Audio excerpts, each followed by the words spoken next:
তারপরে ইট বানানটা হয়ে গেল। এটা যদি করো বাবা। এগুলো অনেকে সিঙ্গেল নাও নাও করো। 8 করো। ই হুম আই হুম ডি হুম 8 হুম টি হুম 8 হুম বসিয়ে দাও 8-এর সাথে। হ্যাঁ, বাহ। তারপরে দুটো করো। করো শোনা, তো শোনা পাখি গো, কত ভালো ছেলে, গুড বয়, বাবাটা গুড এন বয়। আই এন ই হুম আজকে দেখি লেবু পেলে নিয়ে আসবো বাবির জন্য। এনআইএনই। আরে এই যে ভ্যান নাইনটা বলেছিল তুমি এরম ভাবে লিখবে না। ও বাবা, কেমন ভাবে লিখবো তাহলে? ও বাবা, আচ্ছা তুমি পরিষ্কার করে লিখে দাও এখানে তাহলে। রাভা আসলো তো ফান করছিলাম দেখো। দেখি।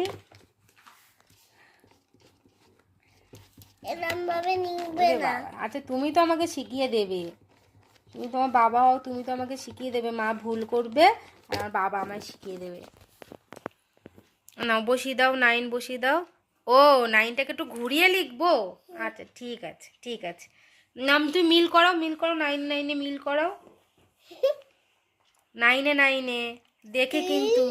ই এন হ্যাঁ 10 হ্যাঁ, 10-এর সাথে 10 করাবে, 9-এর সাথে 9।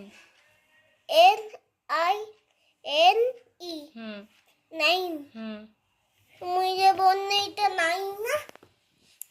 এইবার এইবার বানান, এই যে এবার বাংলা বানানটা করো, বাংলাটা করো। এখানটা রায় আছে অস্তায় 2 হুম এখানটা রায় আছে অস্তায় 2 হুম মিল করে দাও, মিল করে দাও, বললে হবে না, মিল করে দাও, ঝটপট করে দাও। হুম তারপরে দেখো 1 হুম বাহ, তারপরেরটা করো। তা ছয় আকার বস্তু 4 হুম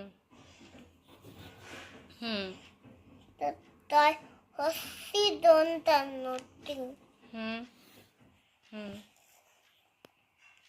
ছয় আকার বস্তু ওটা তো মিল করিয়ে দিয়েছো তো, ওটা ছেড়ে দাও, এবার যেটা হয়নি সেটা করো। 6 হিন্দু আকার 5 হুম 8 8 ভালো করে দেখো, দন্ত সয়াকার ত, 7 তা 8 কেন বলছো?